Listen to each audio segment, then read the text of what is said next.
아쉬운 부분 한 두 가지만 말씀드리고 네. 싶어요. 첫째는 이제 저희가 대통령에 대해서 좀 아쉬운 부분이 있어요. 하나는 대통령이 수사 기소의 완전 분리를 예. 정확하게 말씀을 해주셔야 돼요. 모호하십니다 지금. 예를 들어서 이런 거예요. 정말 의지가 있고 이것이 피해자 보호까지 해서 완벽하게 만들고 싶어하는 대통령님의 진심은 저는 알겠어요. 그러면 어떻게 해야 되냐? 경찰한테 얘기를 해야 됩니다.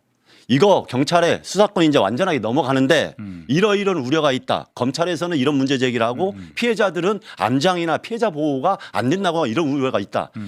그러니까 이번에 검찰도 개혁을 하지만 경찰도 이 문제에 대해서 개선안을 내놔라. 이렇게 한번 지시하면은요 나옵니다.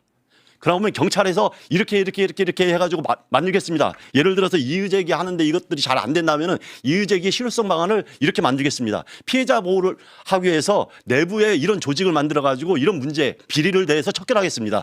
그 다음에 검찰하고 아까 킥스 등을 통해 가지고 이런 협력 구조를 만들겠습니다. 다 나올 수 있습니다. 근데 그게 안 되고 있어요. 그 중요한 얘기입니다. 의제 예. 문제, 의제 문제. 예, 그래서 다들 저 아까 민주당도 눈치를 보고 이런 것들이 대통령님의 선의는 알겠는데 이 부분을 완전한 수사권 조정 보안 수사권을 완전 안 주는 걸로 하는 게 아니라 이것을 어떻게든 좀 조정하려고 하는 거 아닌가?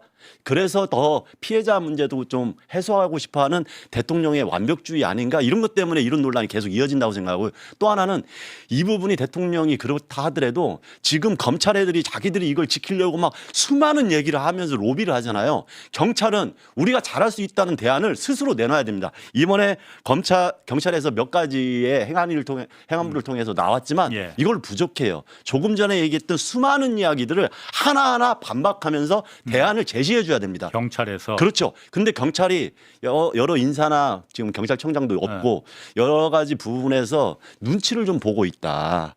그래서 처음에 검경 수사권 조정할 때보다도 오히려 목소리가 적다. 예. 이 부분에 대해서 조금 힘을 가지고 경찰이 수사 역량 어떻게 확대하겠다. 피해자 보호 어떻게 하겠다. 그리고 검찰과의 협력 관계는 어떻게 하겠다. 이 부분에 대해서 적극적으로 이야기를 해 주셔야 된다.